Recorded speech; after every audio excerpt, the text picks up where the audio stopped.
ya. Oke Pak, cukup.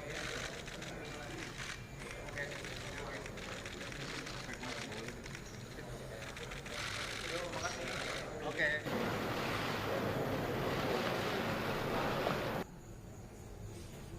Kemudian yang kedua, saya ingin mengenalkan, tapi kita semuanya saya kira sudah tahu, yaitu Bapak Sandiaga Salahuddin Uno. Beliau adalah dulu Wakil Gubernur DKI Jakarta, Ketua HIPMI, dan saat ini beliau akan kita berikan tanggung jawab untuk memimpin Kementerian Pariwisata dan Ekonomi Kreatif.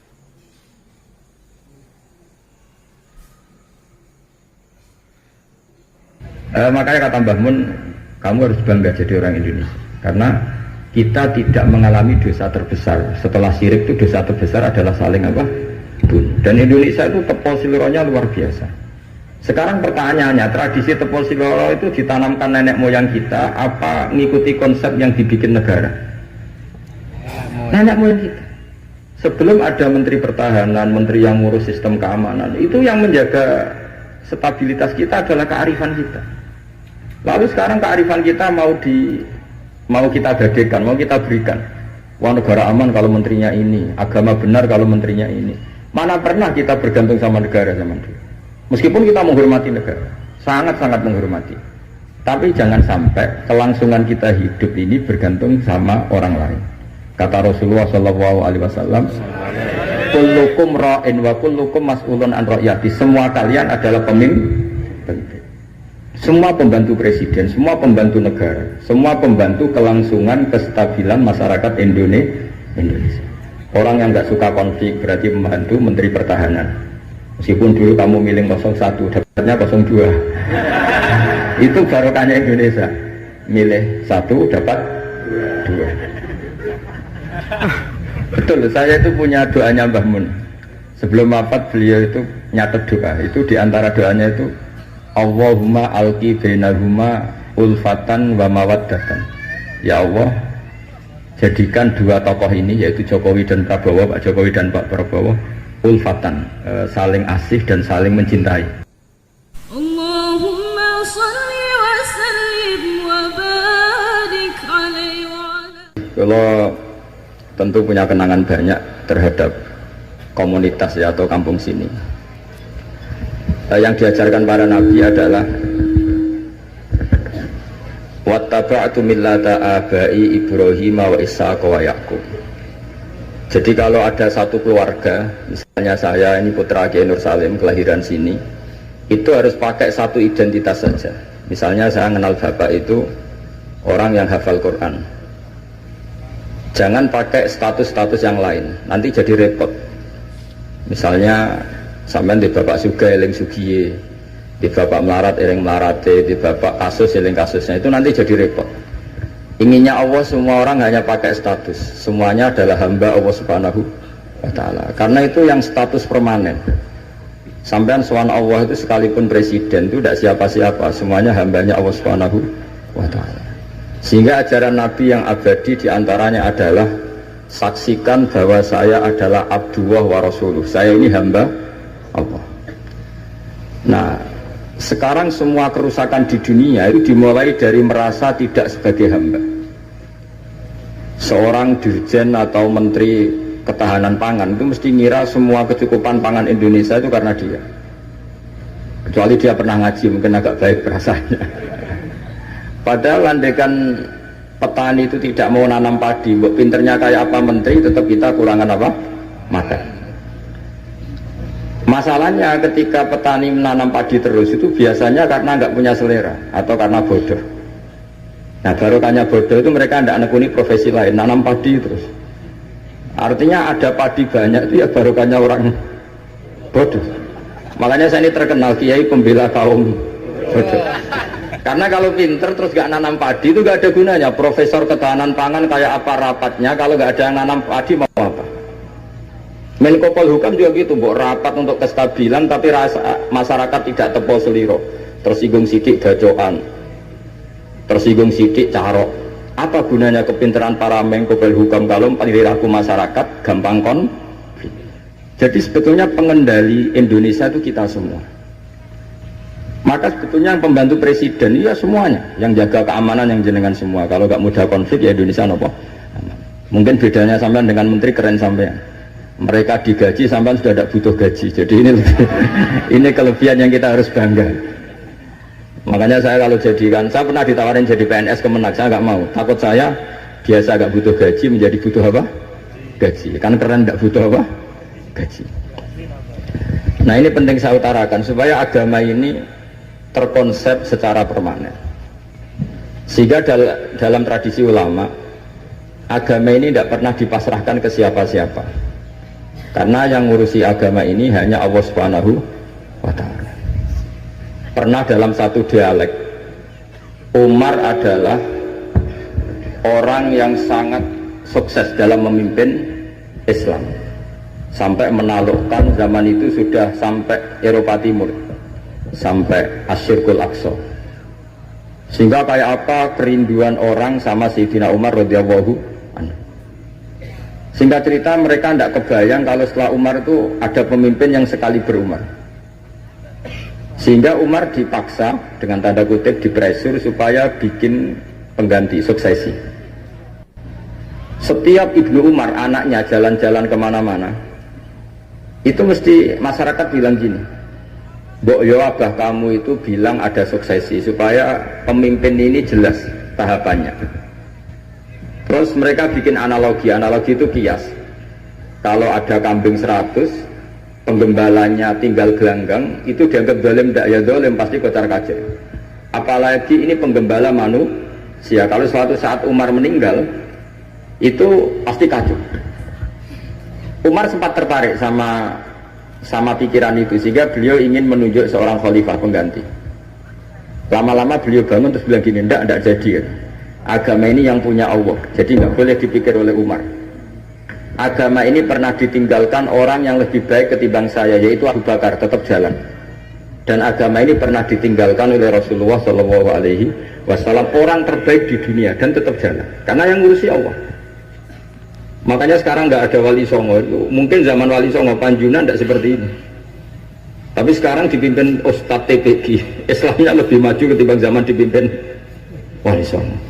Bukan karena ustadznya yang lebih hebat dibanding wali songo, memang agama ini diurusi oleh Allah Subhanahu wa Ta'ala.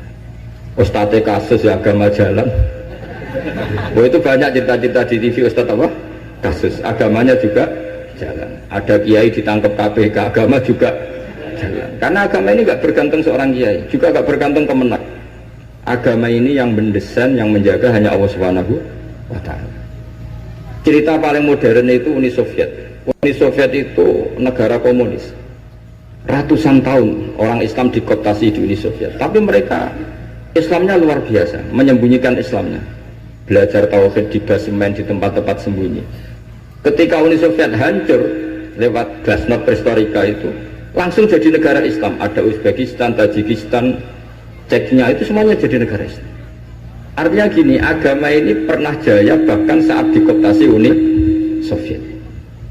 Indonesia juga pernah jaya padahal dijajah Belanda 350 tahun. Justru menjadi masalah kalau kita ini terlalu bergantung negara. Kiai gelem mulang nak untuk bos, santri gelem mondok mergo kepalanya dicatat di negara sehingga dapat fasilitas. Oke, negara baik kita akui. Tapi itu nggak bagus bagi kita kalau terlalu bergantung. Karena biasanya kita berkontribusi kepada agama, sekarang mendapat dari negara untuk ngurus agama. Bukan dingurusnya, ketergantungan ini yang menjadi Islam nanti bahaya ketika ada masalah. Nggak biasa imun ya, nggak biasa kebal. Sehingga pikiran-pikiran para ulama dulu, cara berpikir itu, agama ini harus dijaga karena kita yakin Allah yang menjaga. Kenapa saya cerita demikian? Karena Islam di Indonesia sekarang itu luar biasa. Katanya malah Islam terbaik di dunia sekarang. Kenapa kok terbaik di dunia? Kenapa Islam Indonesia punya gelar terbaik di dunia. Di mana-mana, di Mesir, di Syria, di Irak itu konflik. Dan kalau konflik sampai saling bunuh. Kita tahu urutan dosa besar, satu adalah musyrik, nomor dua adalah orang mukmin saling apa? Bunuh. Nah Indonesia boten, gedeng tanggane mau ngerasani tok, dinggo kegiatan itu. Ya hanya gitu-gitu tok. Yang bisa nyantet ya tidak nyantet. Jadi biasa saja. Nanti kalau bodoh ya kosong-kosong lagi, nanti tukaran lagi ya gitu. Makanya kata Mbah Mun, kamu harus bangga jadi orang Indonesia. Karena kita tidak mengalami dosa terbesar. Setelah syirik itu dosa terbesar adalah saling apa? Dan Indonesia itu tepol siloronya luar biasa. Sekarang pertanyaannya, tradisi tepol siloro itu ditanamkan nenek moyang kita apa ngikuti konsep yang dibikin negara? Nenek moyang kita. Sebelum ada menteri pertahanan, menteri yang ngurus sistem keamanan, itu yang menjaga stabilitas kita adalah kearifan kita. Lalu sekarang kearifan kita mau kita gadekan, mau kita berikan. Wah negara aman kalau menterinya ini, agama benar kalau menterinya ini. Mana pernah kita bergantung sama negara zaman dulu. Meskipun kita menghormati negara, sangat-sangat menghormati. Tapi jangan sampai kelangsungan kita hidup ini bergantung sama orang lain. Kata Rasulullah SAW, kullukum ra'in wa kullukum mas'ulun an ra'yati. Semua kalian adalah pemimpin. Semua pembantu presiden, semua pembantu negara, semua pembantu kelangsungan kestabilan masyarakat Indonesia. Orang yang nggak suka konflik berarti membantu menteri pertahanan. Meskipun dulu kamu milih 01, dapatnya 02. Itu barokahnya Indonesia. Milih 1, dapat 2. Betul, saya itu punya doanya Mbah Mun. Sebelum wafat beliau itu nyatet doa. Itu diantara doanya itu Allahumma alqi bainahuma ulfatan wa mawaddatan. Ya Allah, jadikan dua tokoh ini yaitu Jokowi dan Prabowo, Pak Jokowi dan Pak Prabowo ulfatan, saling asih dan saling mencintai. Dulu ketika masih panas itu saya baca doa itu agak ini bener gak? Saya Jumat sebelum Yai Haji itu masih ketemu Jumat. Beliau cerita kalau mau ketemu Megawati, terus ketemu Bu Mega di Sabtu. Ahad beliau terbang ke Mekah, terus Selasanya wafat. Selasa keberapa itu hanya hari Selasa. Itu diantara doa yang dititipkan sama anak dalam itu, doa itu. Yang baca juga agak-agak ini yang bener aja doa ini. Terus uniknya doa itu ditutup min abdikal fakir memun zubair. Ya Allah, jangan lihatlah saya, kata Mbah Mun di doa itu, lihatlah saya yang berdoa.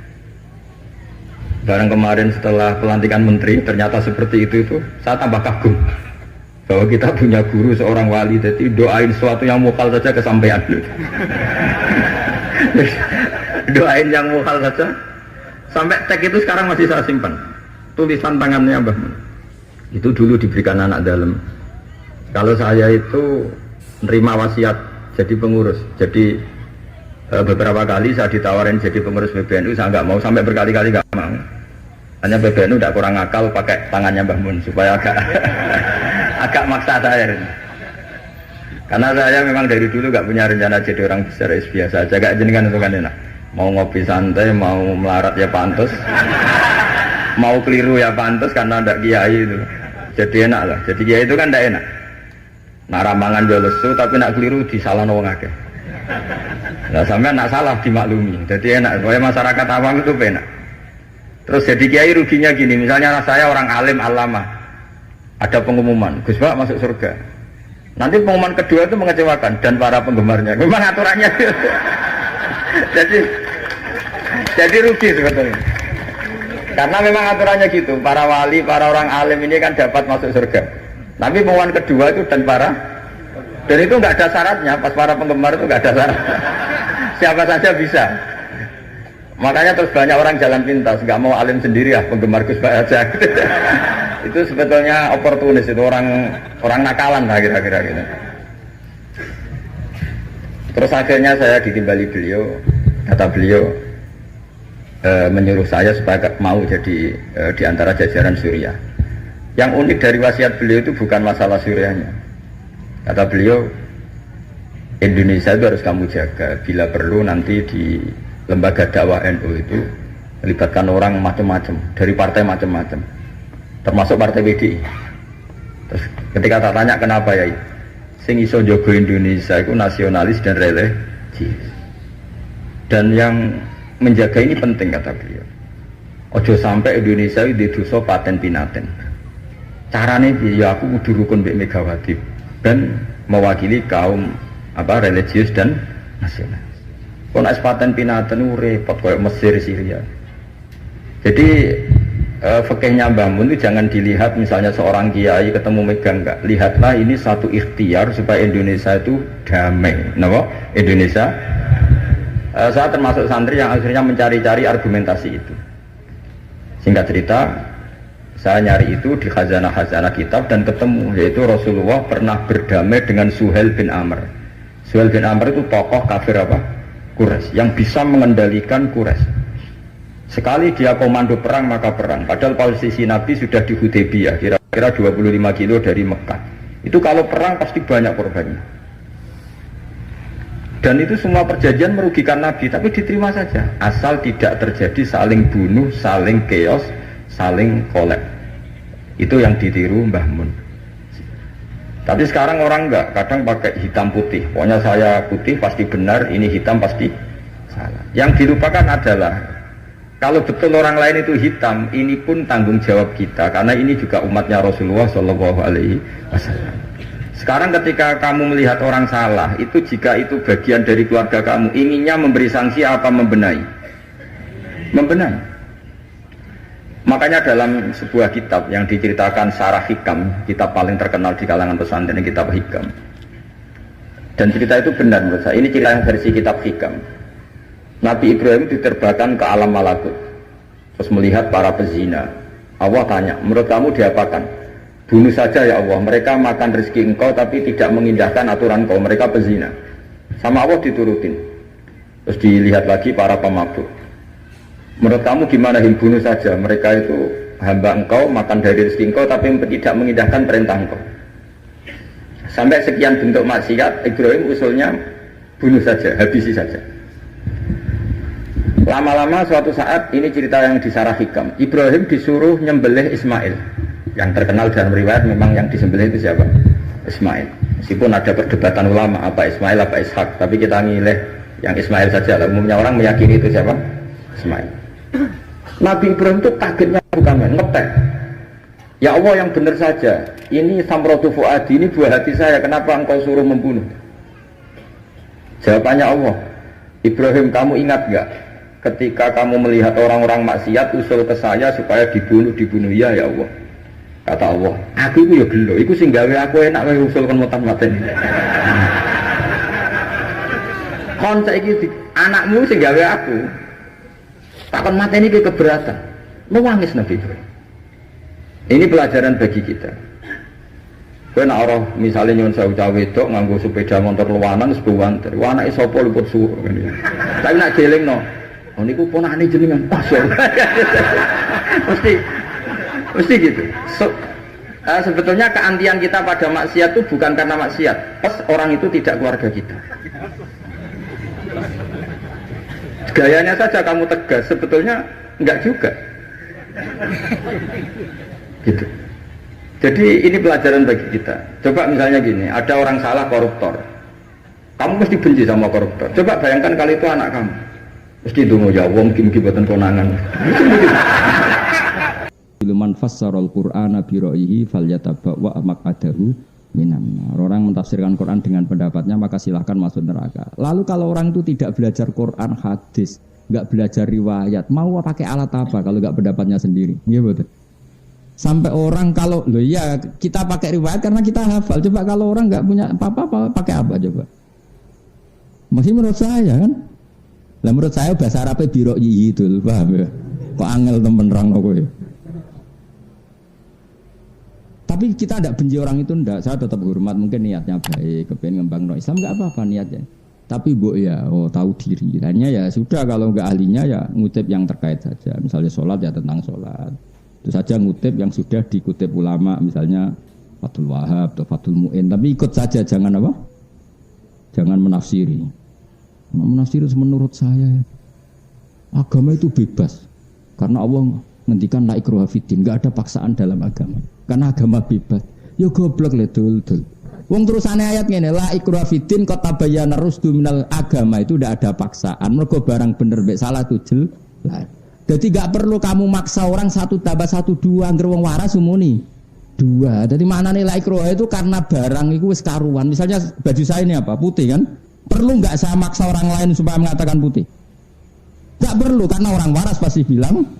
Jadi maksudnya la ikraha itu karena begitu jelasnya kebenaran sehingga tidak butuh pemaksaan. Orang kok malah bebas iku ora bocah kok goblok.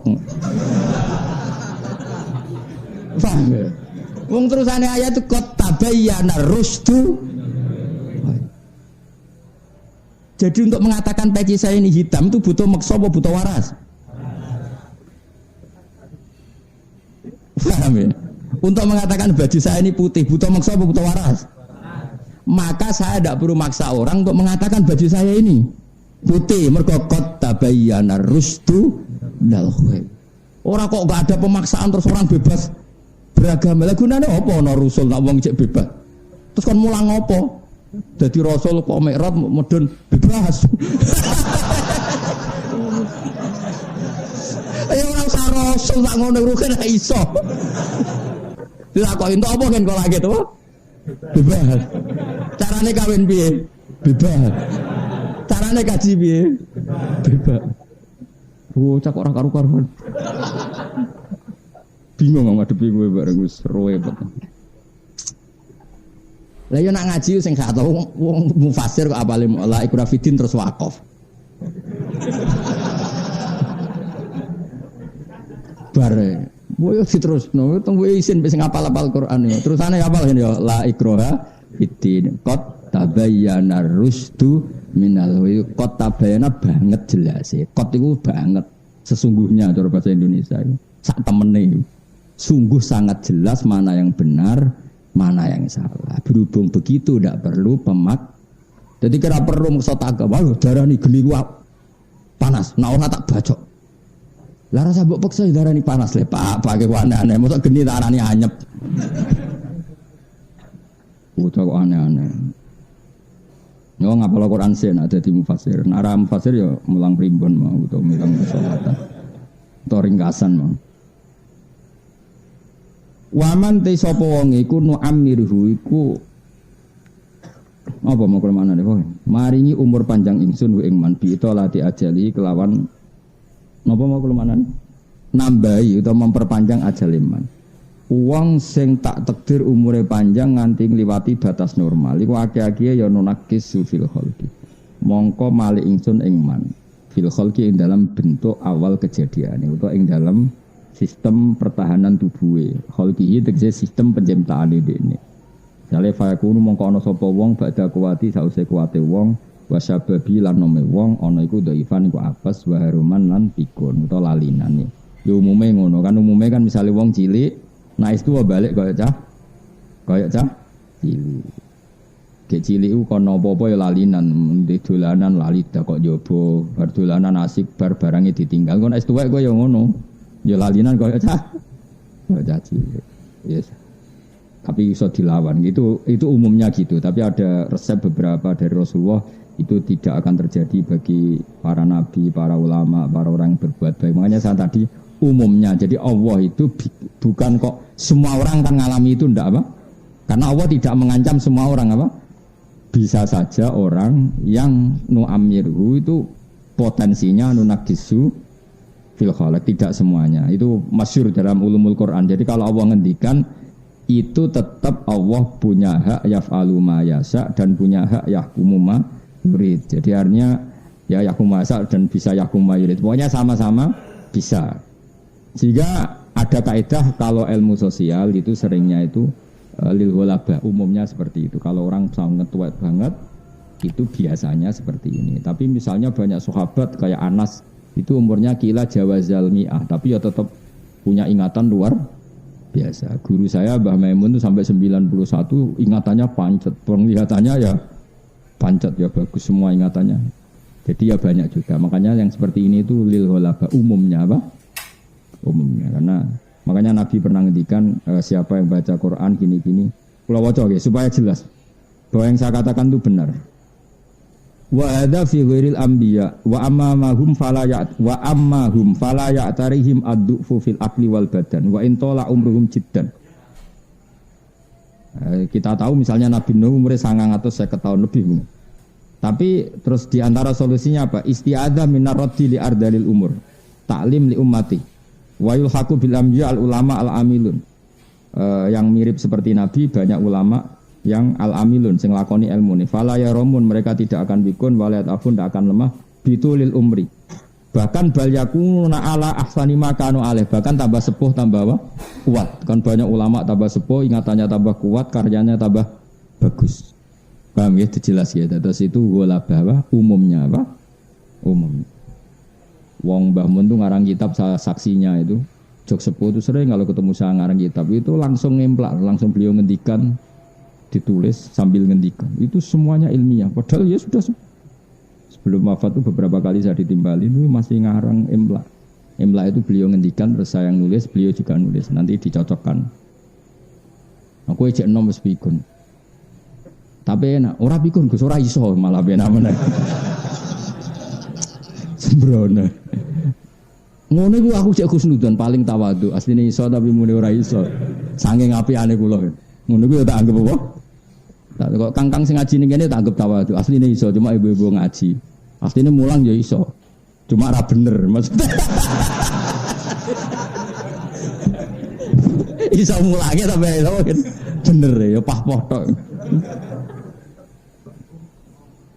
ngrameni tok ya ya saya ulang lagi ini jelas tapi wayul haqu bil anbiya al ulama al amilun ini dalam tafsir Sawi itu sarahnya tafsir Jalalain apa sarahnya tafsir Jalalain. Cara kula nggih setuju, kula bapak kula nggih ngoten, bapak kula nggih termasuk sepuh. Badhe kampundhut nggih, mbah kula nganti sepuh. Mbah kula badhe kampundhut dicek sering maca Quran, bapak kula nggih khataman nggih cek eling. Terakhir ngendikan wis ora usah sangisi aku Husnul Khotimah terus baca doa Quran terus kampundhut. Ya rilat. Lah bangun mau kabudut sebelum ke Mekah ya berdoa saya doakan mati di Muharram hari Selasa itu kayak milih dina. Lagi milih di baro pangeran wis. Gak penting cara pangeran wis. Tapi ke niru wali malang lama biasa wae orang-orang gitu itu. Betul bapak saya wafat tuh Rejab Jumadil Akhir itu ke Jogja minta saya boyong padahal bapak sehat. Bapak sendiri yang kesini. Saya kan masih merantau di Jogja. Dipamitkan saya supaya boyong. Saya ya enggak ngira terus beliau wafat. Makanya wasiat beliau itu kaulan wahidan ke saya karena saya disuruh boyong. Boyong tuh ngendani bapak. Tak pikir ya enggak sekarang gitu tapi ya terus wafat. Nak matimu kan suka ono janjian. Itu mati bojomu lho ora roh. Mati ra tertib itu.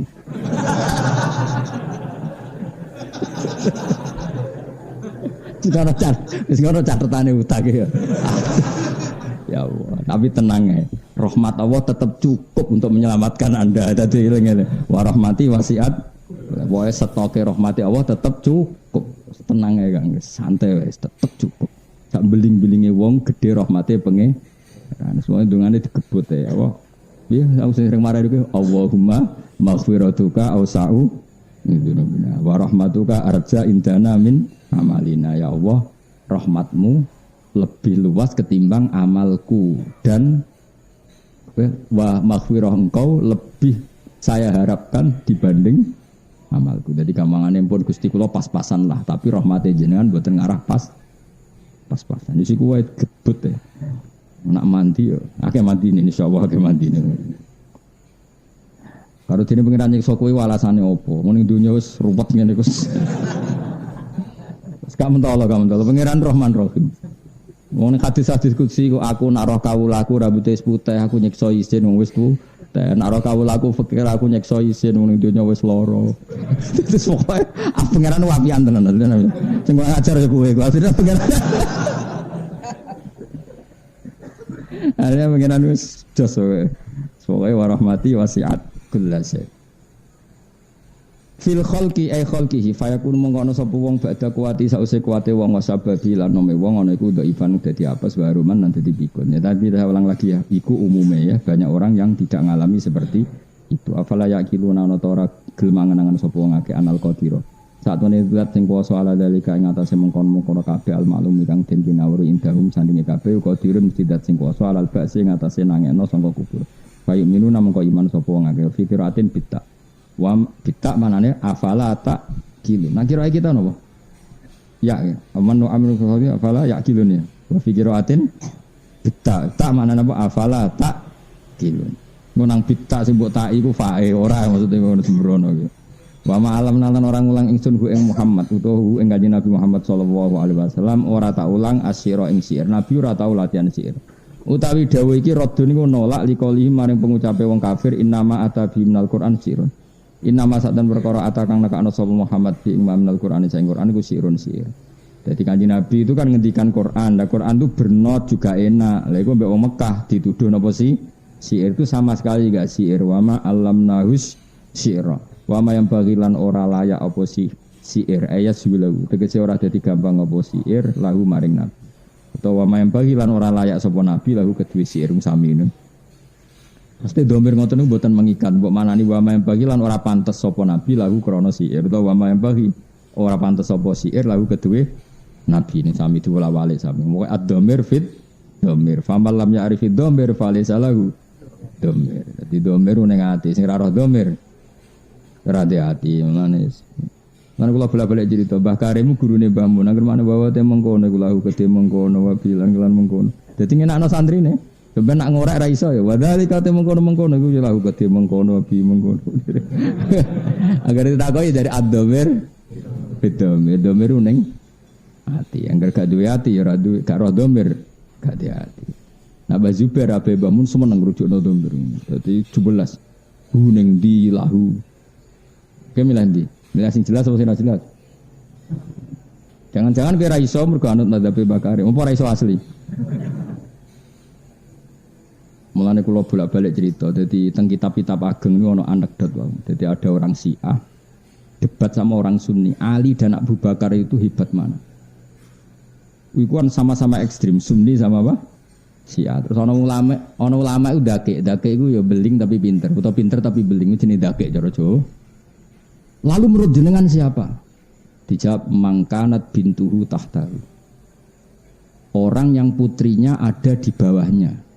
Pikirannya wong Syiah itu Ali. Mergo putrine Nabi ada di bawah Ali. Wong Arab nak darani bojo iku tahta apa? Wong Syiah keplok-keplok hure jagoku menang. Mergo man niku wong kanat kang ana sapa bintuhu putrane Nabi ku tahtahu ana ing kekuasaane man. Berarti sapa?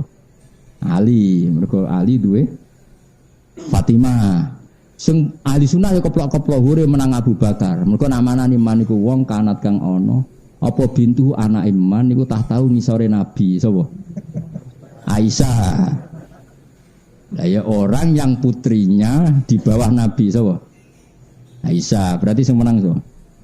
Abu Bakar. Di situ oleh mana niku orang yang putrinya Nabi di bawahnya. Berarti Ali. Padha keploke lah. Sing jawab wis mulai. Mereka mau ad-dhamir.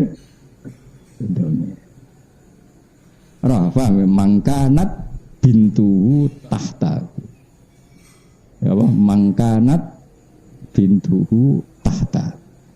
Rujuke mbok. Nek sing pro ali man niku wong kanat kang ana sapa bintu putrane Kanjeng Nabi, putrine Kanjeng Nabi tahtahu ana ing isore man sapa? Ali. Nek sing Sunni man niku wong kanat kang ana sapa bintu anake man iku tahtahu ngisore Nabi sapa? Abu Bakar, mergo Aisyah. Padha keploke terus mulai bar wadomir bidomir.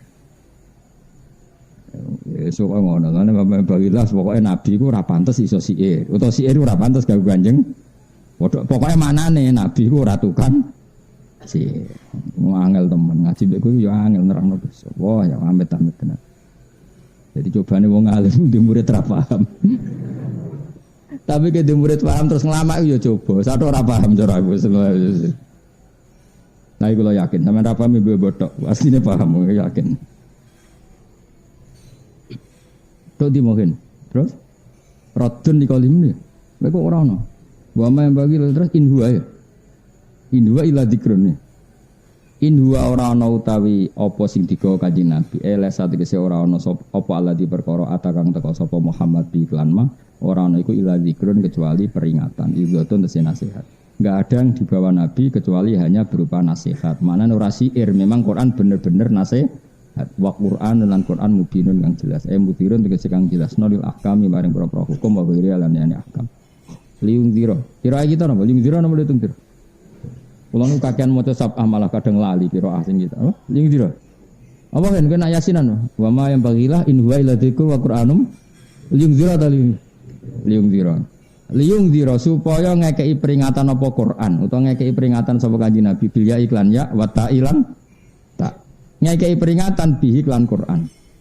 Berarti liung ziro supaya ngekei peringatan sapa Rasulullah bihi kelawan Quran. Nak litung ziro supaya ngekei peringatan sira Muhammad bihi kelawan Quran.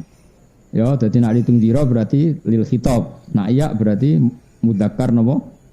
Tapi dhamire padha-padha Kanjeng Nabi. Kowe ngekeki peringatan man ing wong kana kang ana sapa man khayyan iku urip. Maksudnya urip iku iso mikir mau. Nak hase wong urip iku roh, hase wong mati gak roh. Berarti wong sing ora kebenaran hakikate mati. Nah sing ora kebenaran hakikate urip wis do pinter ngono. Ya hase wong urip iku roh, hase wong mati ora roh.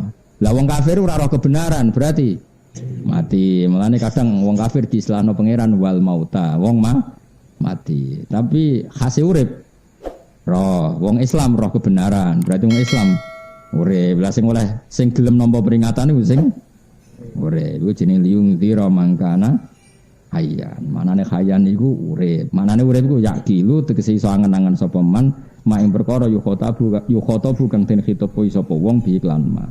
La wahum utemang kana hayyan iku almu minu. Wa yahiqqa lan dadi nyata apa alqaulu titah adab bil adab iklan siksa alal kafirin. Mergo wahum te al kafirun kal mayitin kaya dene wong mati. Mergo ora kenal pangerane. Mergo wau khase wong urip roh. Khase wong mati roh. Lah saiki nak ra roh langit bumi we diarani mati apa meneh ra roh pangeran. Zat sing super penting malah buyute mati. La wahum te al kafirun kal mayitin kaya dene wong mati. Manane layak kiluna tegese ra iso angen-angen utawa ora roh sapa al kafirun mak ing perkara yu khotabuna kang den khitabi sapa kafirun iklan mau.